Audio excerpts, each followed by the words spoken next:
If you just remember, the beginning of this age starts with the conversion of Constantine, which is the first Christian emperor, where he actually makes the nation Christianized, and we see him founding the capital of Constantinople, which becomes a Christian city, a Christian capital, and they start to move forward with different councils, different creeds, forming and crystallizing theology. And last week what we did is we saw the beginnings or the development of the papacy, which is the office of the Pope. And we kind of talked a little bit about where did that come from? Where did the claim for primacy of the Roman bishop and that authority, where was that drawn from? And what are some of either the weaknesses or the merits of those arguments? And so we looked a little bit at the history of that, and we saw how there was this Pope named Leo who was instrumental in making some theological claims. And so we looked at basically the three primary scriptures that are referenced to claim and argue from the Bible for the office of the papacy. So we looked at that last week, and as we discussed the papacy, we see that there becomes an increasing drift between the West Empire and the East Empire, whereas the West is basically going to become known as the Roman Catholic Church, the Roman Catholic side of the Roman Empire, and then the East becomes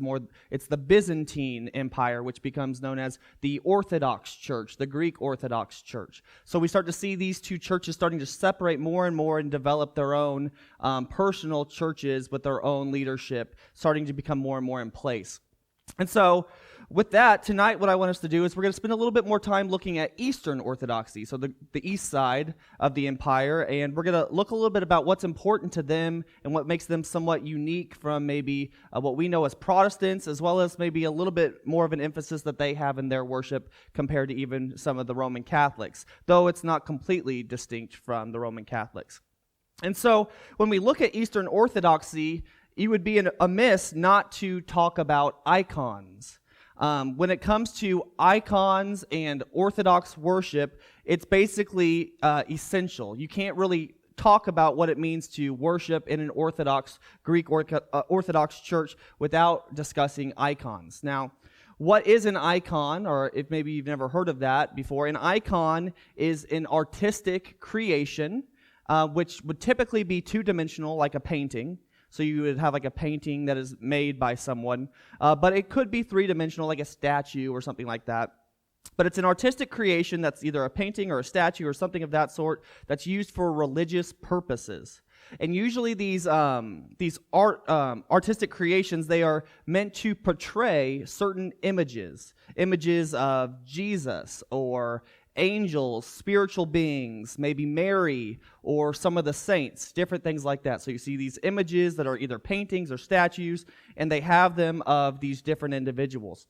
And these were used within the Orthodox Church to aid or to assist them, as they would claim, in their worship. And what they would call these icons, what's unique in the way that they'll describe them, it's like a window into heaven. That's the way that they actually describe it. So these aren't just nice pictures or a nice statue of Jesus or Mary or Peter. Rather, what they would say is these are actually something supernatural in them. When they are created, it's actually meant to be a window into heaven or into the supernatural world, the celestial world, the heavenly realm. So whenever they would go and they would either look at the image, or they would pray to the image, or they would bow before the image, or they might kiss the image, they were doing these things as an act of worship, but they would say that it wasn't to the actual image itself, but rather it was that they were connecting through it to heaven. And one way that they were describing this is that the image that you were seeing, like of Peter or one of the saints, they would describe it as saying it is more real than even what we are experiencing right now. So they would say that these icons, though they represent something in the heavenly realm, are actually even more tangible and real than even we are. So that's one way that they kind of describe it. So that's something unique that we obviously don't see in Protestant churches. We don't see that in Protestant circles. However, it helps you understand why icons are used based on how you understand their theology. Because really the great theme for Orthodox theology is their emphasis on the recreation of man by the incarnation of God.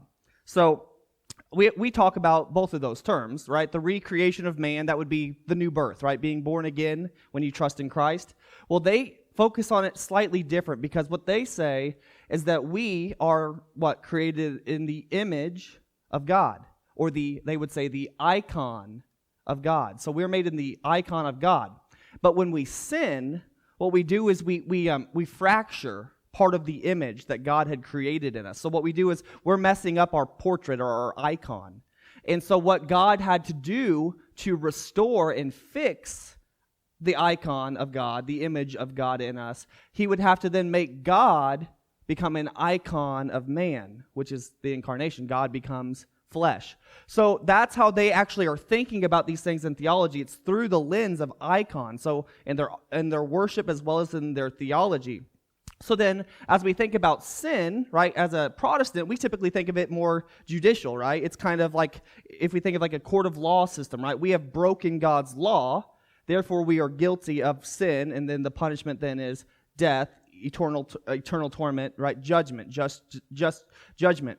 And but when it comes to the Orthodox view, then they are not really viewing it as we are violating a divinely established legal relationship between God and man. Rather, they look at sin then as the infliction of a wound in the original image of God. So that's kind of a little bit of a distinction, which we even as Protestants would say it did damage the image, right? Because then we've taken on the fallen nature of man, right? We have been affected by Adam's sin, though we're not guilty of his sin or his particular sin. We are affected nonetheless, and now we all do sin.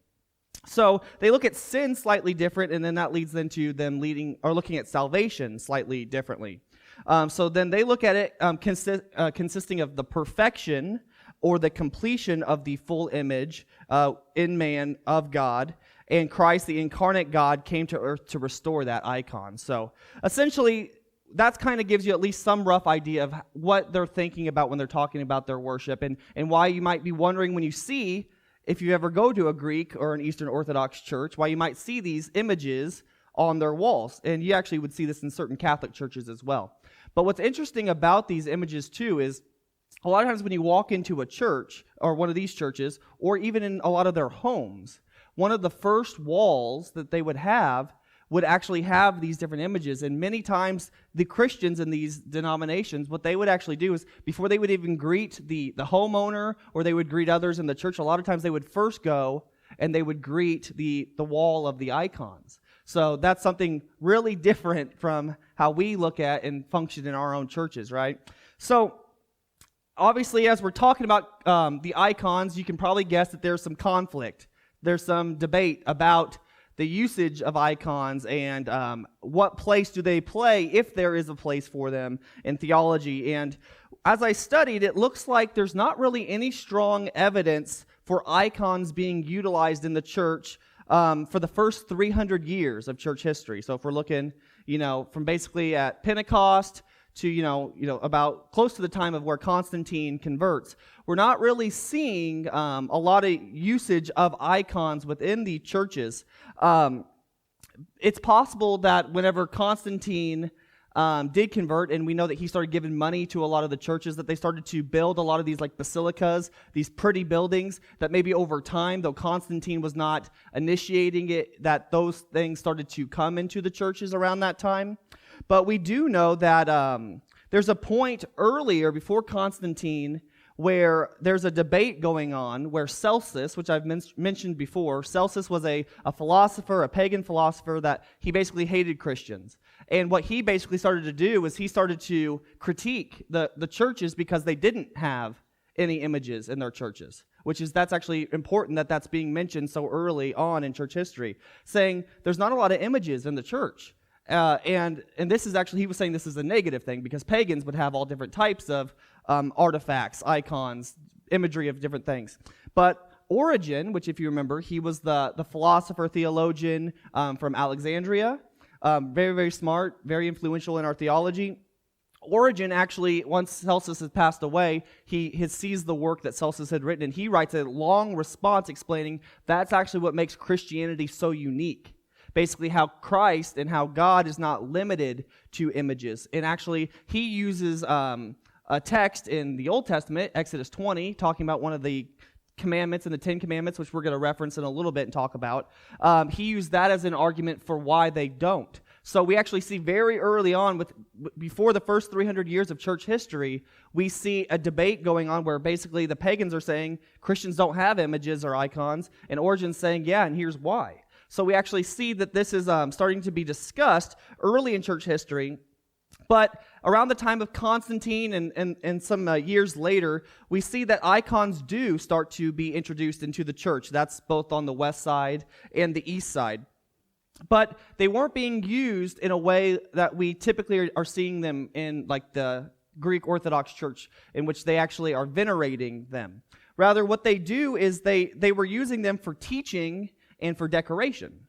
Not for actually worship aid. So it would be like we have right here. We have a cross on the wall. No one is going up and kissing that cross. No one's going over and bowing to that cross. They're not trying to pray through that cross to seek or reach heaven in some specific way.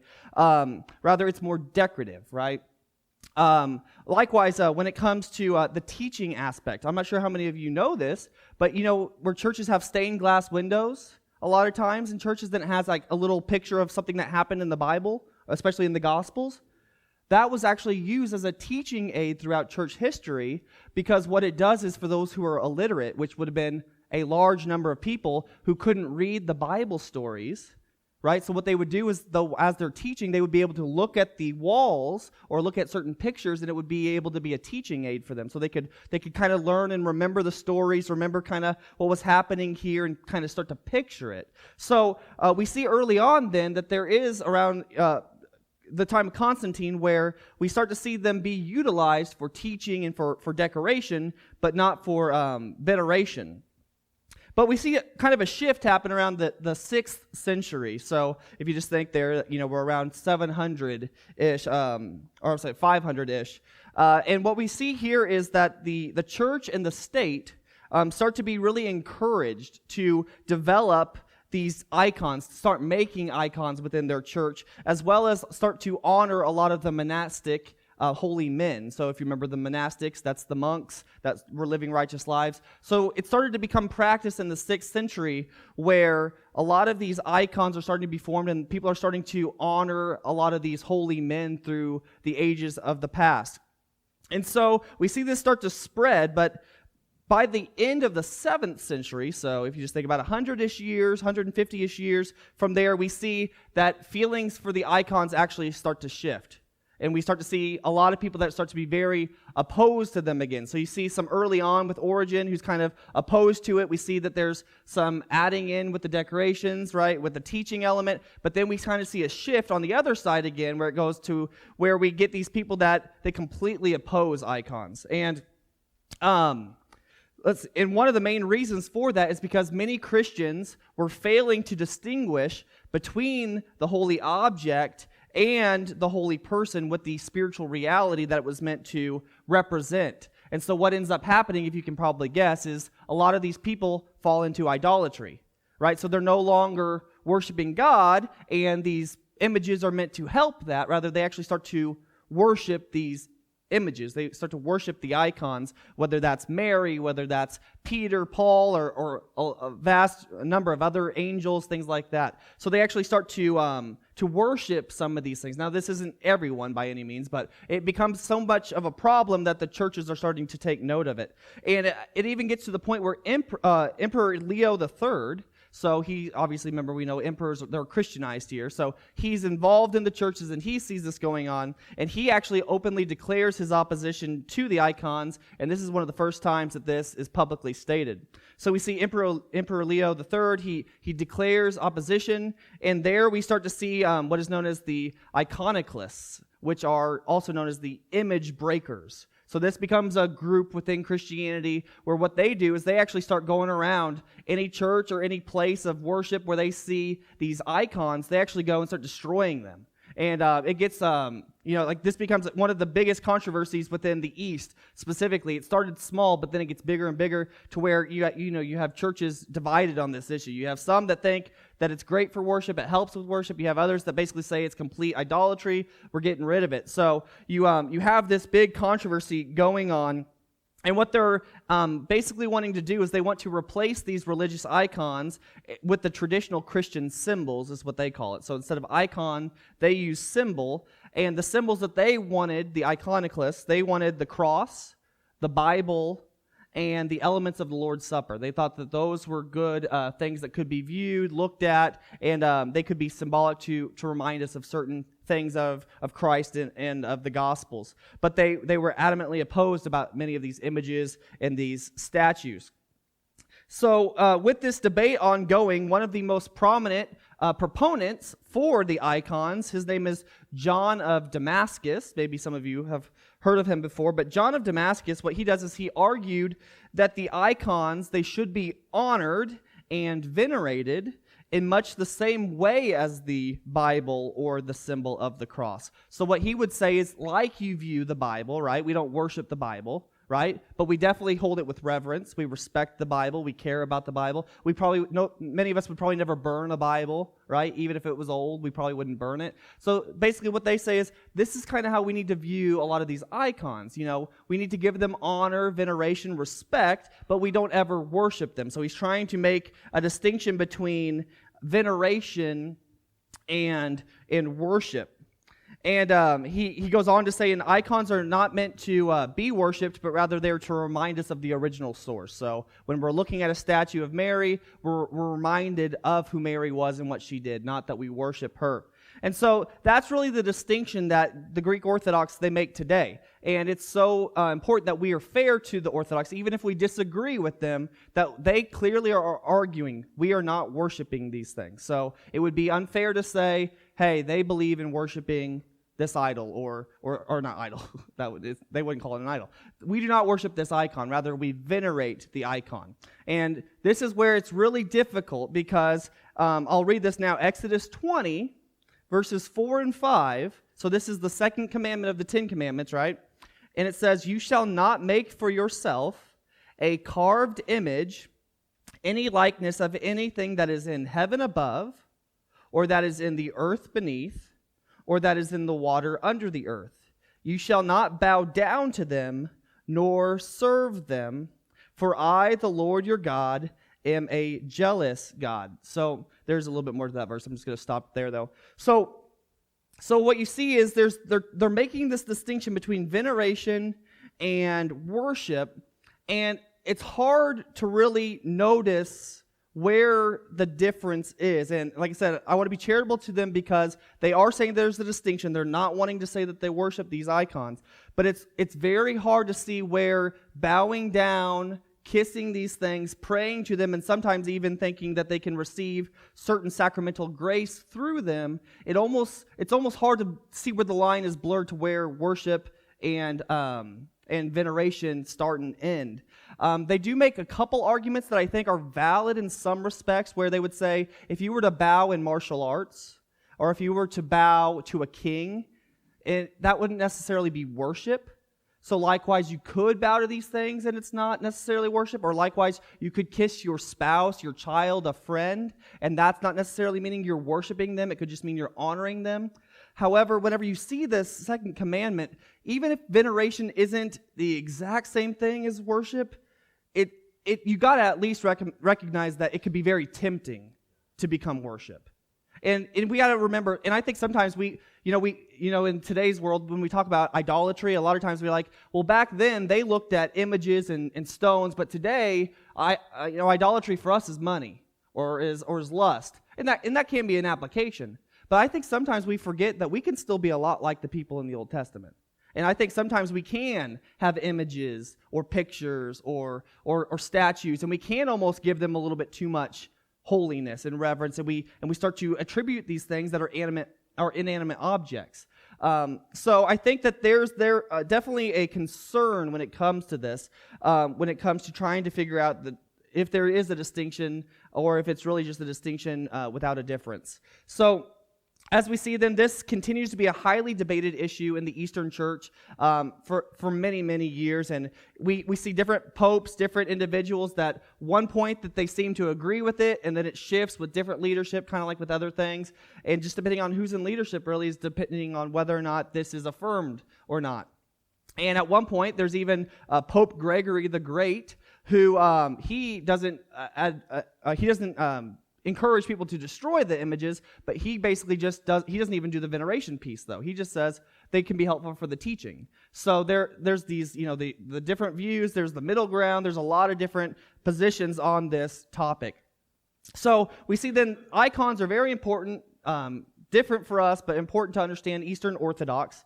And we see when it comes to the Eastern Orthodox Church and the Roman Catholic Church, that we officially see that they are divided permanently in 1054. So if you're wondering when they officially separate for good, it's in 1054 AD. And this happened when one of the Roman cardinals, his name is Cardinal Humbert, he and two representatives of Pope Leo IX, they actually go to one of the main churches in the East during their worship service. They interrupt the worship service. They walk in with their royal garb, with an edict. They go straight to the altar. They put it there saying, "You are all excommunicated," and then they walk out of the church.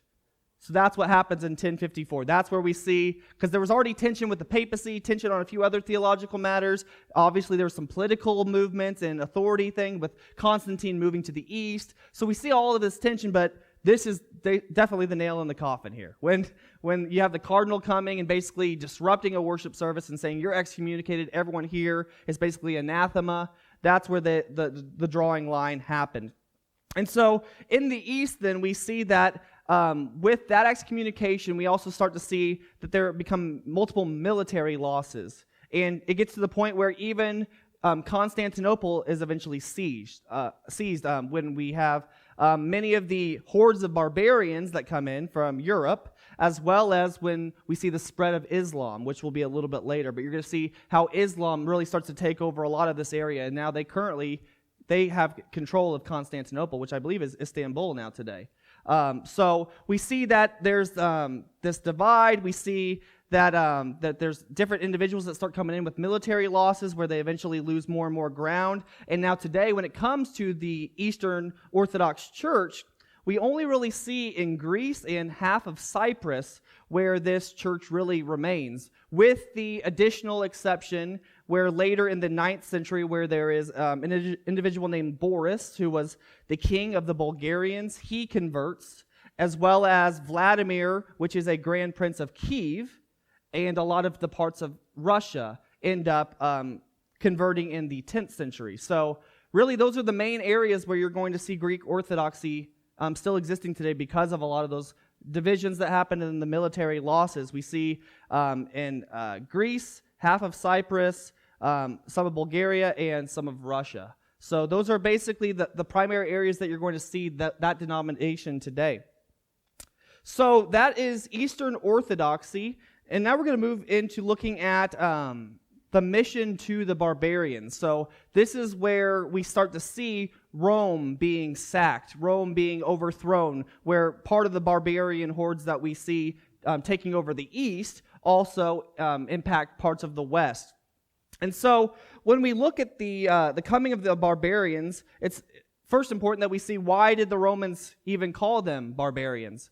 Barbarians, it means uncivilized people, and that's what they referred to these Germanic tribes, because whenever they would first be in contact with the Romans, they didn't speak any Greek or any Latin.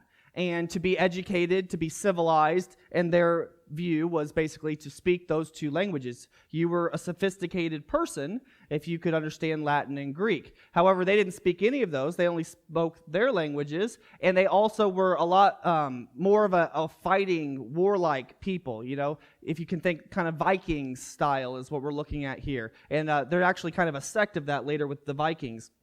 But basically, you have these barbarians who, they come from different Germanic tribes that come from Northern Europe. So these are the Europeans, essentially. That's who these people are. So you have these Northern Europeans who are called the barbarians that come from different Germanic tribes. And I just wanted to show you just quickly just some of the different tribe names. So as I mention them, you'll understand what I'm talking about and not just thinking I'm just making up groups and names. But essentially, these are some of the Germanic tribes from Northern Europe.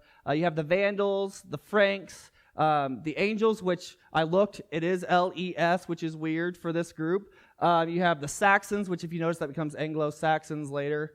You have the Goths, which I'll also mention the Visigoths, which just means the Western Goths. So when I say Visigoths later, that's just the same group but from the West.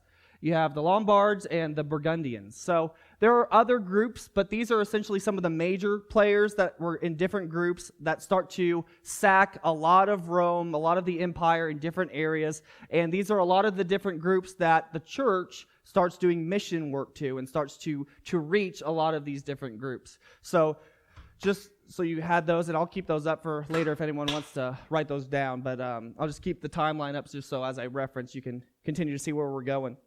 So you have these different groups that are from Northern Europe, originally near Scandinavia.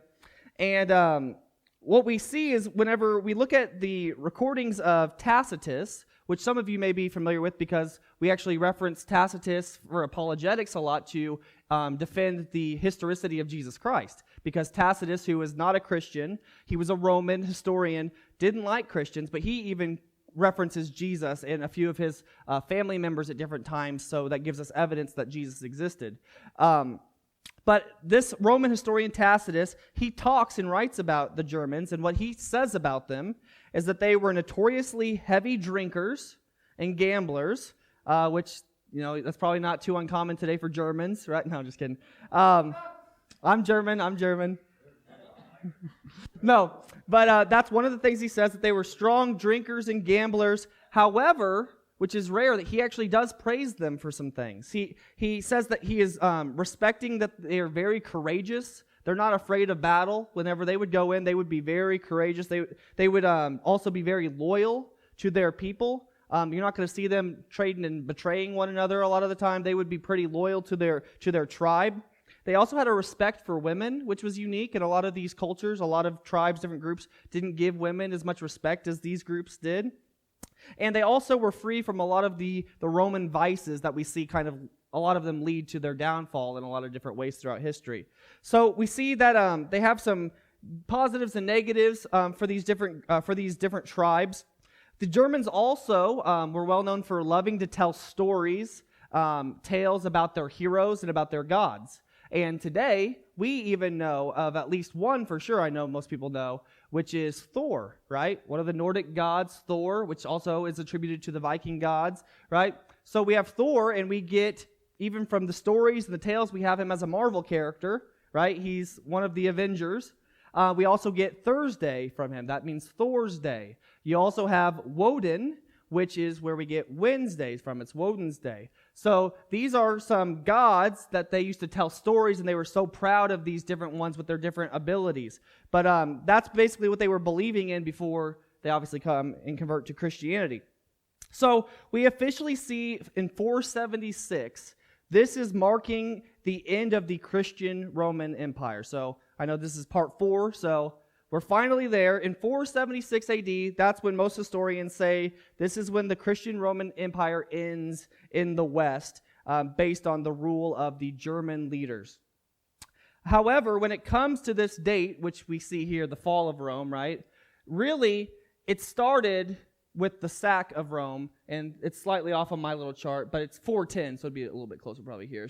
But anyway, you have around 410 where we see the sack of Rome, and really that's where the Germans have pretty much already taken over a lot. We have Alaric, who is one of the Visigoth leaders, so one of the West Goths. He comes in with a horde, and they sack this city. They take over all of the wealth. They get rid of a lot of the emperors' palaces, things like that. Though we see 476 being the official end date, it really started in 410 with Alaric coming over. And in 455, so a little bit after Alaric, we see that the Vandals, so one of the other groups, they also raid Rome, and they sack the city a second time. So it really gets sacked twice, and then there's the fall later. But even before that point, a lot of the Germans had already come into the city as either slaves or as servants for the armies, and eventually that there grew and grew in population where the Germans were already there. And whenever the Roman emperor started to mistreat a lot of the Visigoths, that's what motivated Alaric to finally go and retaliate. So they were being mistreated, treated lesser than a lot of the Romans. So we see this take place then with the sack of Rome in 410, a second sack in 455, and then the end of this Christian Roman Empire in the West in 476. So today, I think we can see that the German invasions, they didn't have as cataclysmic of impact as maybe men had once thought, however, because, well, one, we still have Rome today. We have the Vatican there. We still have a lot of things that are going on. So the reason is that even though all these people were taking over, we see that the Germans, though they didn't lay down their arms, they actually lay down their gods. It's kind of like the Great Conqueror, where you're conquered by your conquerors. The conquerors are conquered by the conquered. So basically, though they had won the battles, they started to buy into the culture of the Romans. They actually wanted the Roman ideal because, the Romans, they were so well respected. They were thought to be the empire of all of the world, and really they were for a long period of time. So whenever they came there, they actually started to become accustomed to some of the different things of the culture, which Christianity at that time was one of those things. It was the Roman religion, was Christianity. And so we see then that they start to displace a lot of what they had believed, and they start to blend then their culture as well as their ethnicity. They start to intermarry with a lot of people of that. And so you actually don't really start to see a distinction between these are the Germanic tribes, these are the Romans. Rather, we start to see a blending of both. So that means then that the civilization that arose on the ruins of this Christian Roman Empire ends up being still Christian in character because these invaders, they surrender their gods to the Romans. So thus, the barbarians in time, they lost their Germanic customs, religion, and speech, and that is actually why we hardly ever notice any trace of the Germanic language in these places. Think of Italy, France, and Spain. None of these places really have a big German language impact, and a lot of that's because they end up giving a lot of that up and start to take on the things of those areas. So we see then this coming of the barbarians where they start to take over a lot of this area, but then end up kind of being taken over really in culture. Then we look at how this missions, the church starts to encourage missions going further to the north. And what we see is that it's kind of difficult for the church to do this because there are just so many different groups with a lot of different things going on and different dynamics. But it wasn't difficult at first for them to make them nominal Christians. So a lot of them, they would take on Christianity to some facet, but a lot of times they would maintain a lot of their own traditions, a lot of their own superstitions, things like that. But they were willing to take on, as I said, some aspect of it because of the Roman ideal being Christian.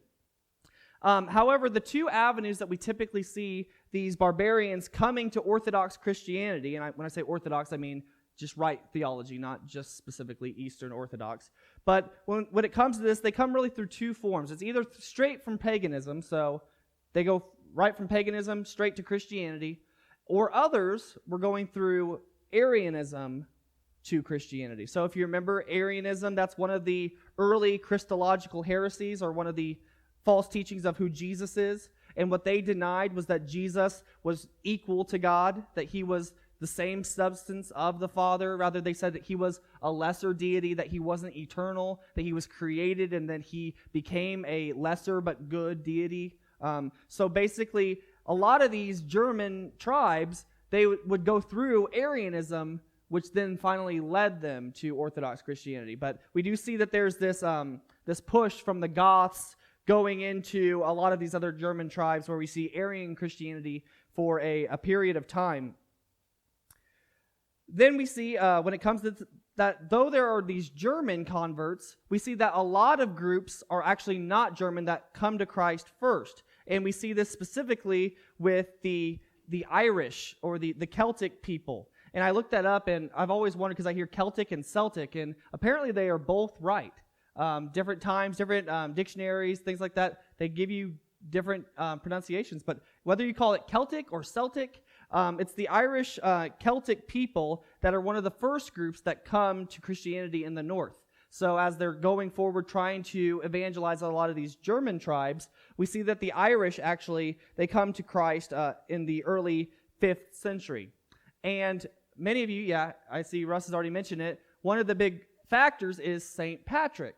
And I've mentioned some of this before, and maybe you've already heard it, but St. Patrick was not Irish, actually, right? He was enslaved by the Irish people, and while he was there for 6 years, he was praying, and he was raised to know things of Christ, but he wasn't truly converted until he was in his prison time, and he was praying, he was converted, and then finally, after 6 years, he escaped. He's in England, and he's probably planning on living there the rest of his life.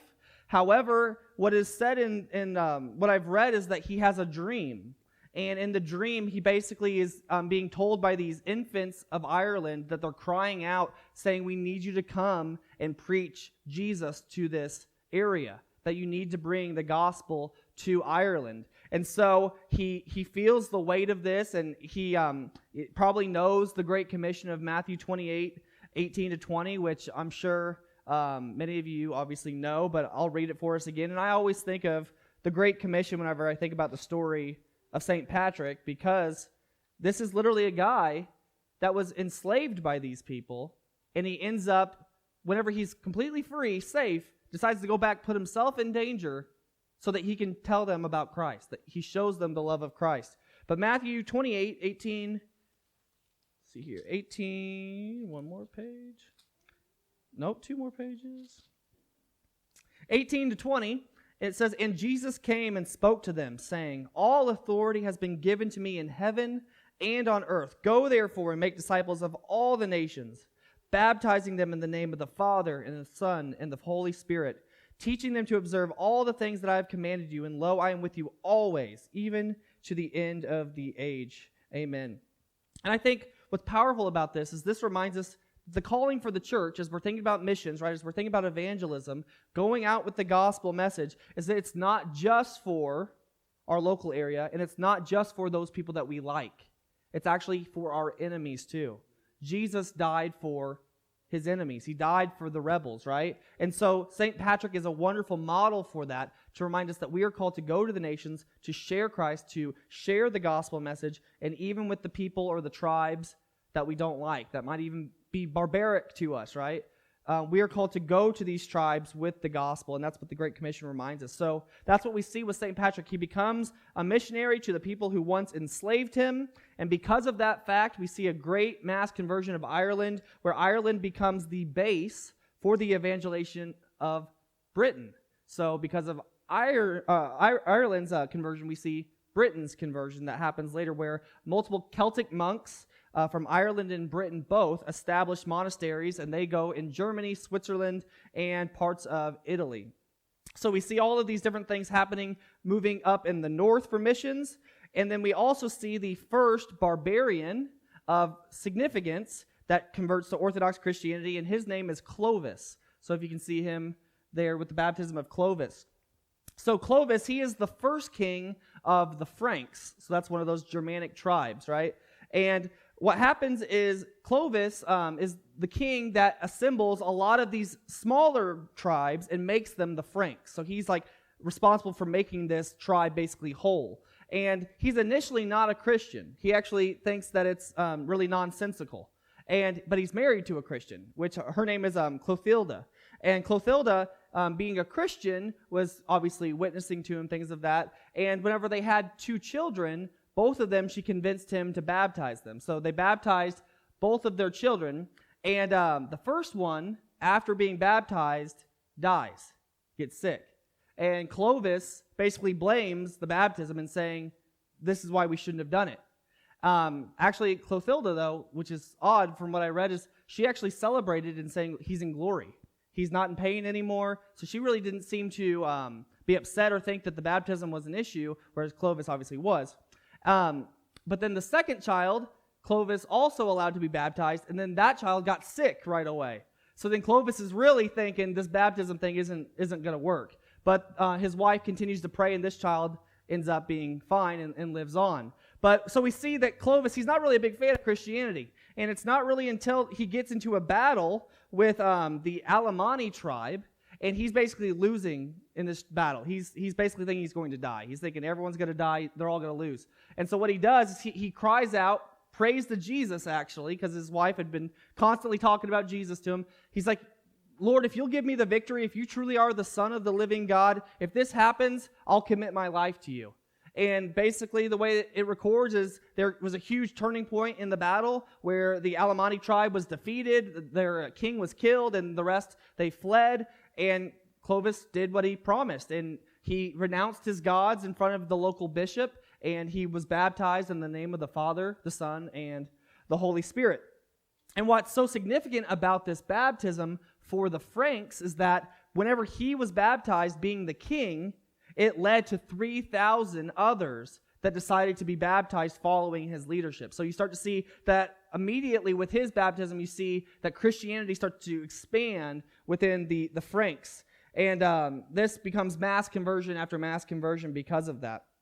So we see then there's these missions to the north. We see the gospel among the Franks. And then finally we see this passage to England where we see that the initiative for this conversion of the English people, it comes from Rome through Pope Gregory the Great, which I had referenced earlier. In 596, Pope Gregory the Great, he sends the Benedictine monks. So if you remember when we were talking about the Benedictine monks, they were the ones that adhered to the rule written by Benedict of Nursia, right? So he has this strict rule about how you're to live your lives with worship, devotion, labor. And so what the Pope does is he actually sends these groups and has them set up monasteries in these areas of England, and it actually ends up leading to where we see Anglo-Saxon England being rooted and then Christianity becoming the main culture of basically the whole continent.